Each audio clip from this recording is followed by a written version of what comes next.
Rezad, hermanos, rezad. Padre nuestro que estás en los cielos, santificado sea tu nombre.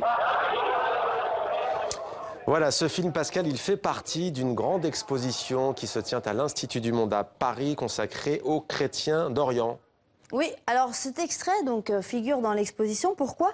Eh bien parce que cette colonne a vraiment existé. Elle fait partie d'un site de fouilles archéologiques françaises d'ailleurs. Et donc dans l'exposition, vous allez le voir, ils ont reconstitué la maquette du monastère qui a été constituée autour de la colonne, qui est un lieu de pèlerinage. Et voici ce qu'il reste, ou plutôt ce qu'il restait de la colonne avant que le site ne soit bombardé par les Russes. Alors pourquoi est-ce qu'ils ont bombardé? C'est un mystère, ça fait partie, vous le savez, de ces dégâts collatéraux de la guerre. Et des chrétiens qui sont aujourd'hui persécutés en Orient, précisons Irak et Syrie notamment. Oui, alors beaucoup de chrétiens ont dû fuir devant l'invasion de Daesh. Et dans l'exposition, il passe aussi cette autre vidéo. Alors vous allez le voir, elle a été tournée en Irak, dans le nord, près de Mossoul.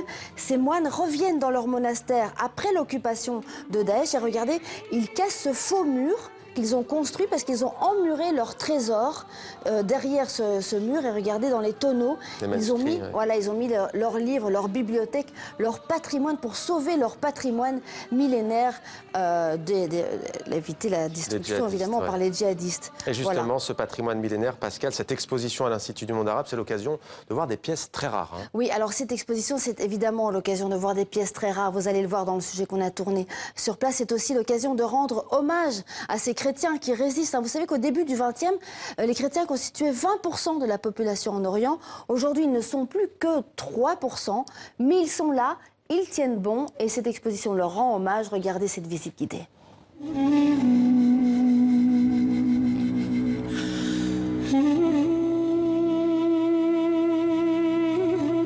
Cette fresque représente l'un des miracles du Christ, donc qui est la guérison du paralytique.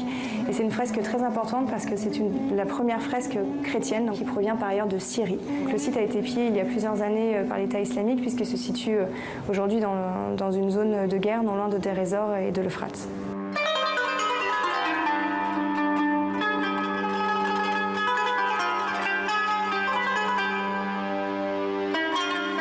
Il s'agit du premier recueil d'évangiles en langue syriaque, donc la forme chrétienne de l'araméen qui était donc la langue du Christ. Et c'est une pièce très intéressante car il s'agit du premier recueil mais également du premier recueil d'évangiles syriaque peint.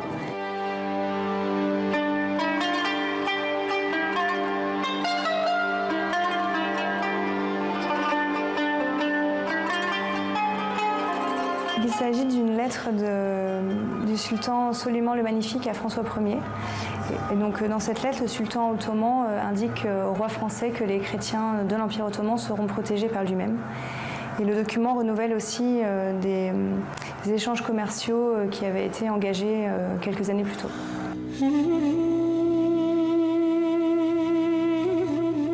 Les chrétiens d'Orient aujourd'hui, comme nous le savons, n'est pas simple dans le monde arabe, mais ils sont toujours là et ils ont toujours aussi cette foi qui les porte et justement ces objets, ce patrimoine matériel, ce patrimoine immatériel que nous devons tous préserver et transmettre.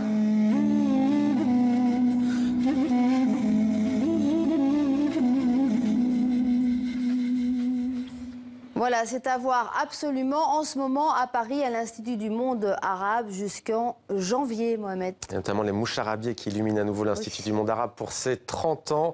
Joyeux anniversaire à Lima. On va terminer par 2 disparitions, Pascal, dans le monde de la littérature et de la musique. Oui, alors le poète et romancier suisse Philippe Ramy est décédé des suites d'une maladie des os. Son roman Allegra avait obtenu le prix suisse de la littérature et le dernier ouvrage qu'il vient de publier cet été, Monarque, faisait partie de cette rentrée littéraire, un bijou, hein, voilà.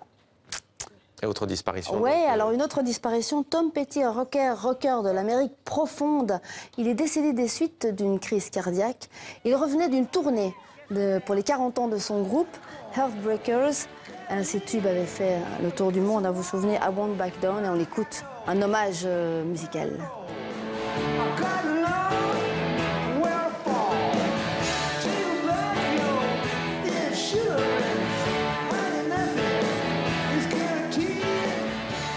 faut danser, Pascal, pour son hommage. Merci, oui, Pascal, c'était demandé. Le programme à demain. À demain, bien sûr. Même bien heure, sûr. place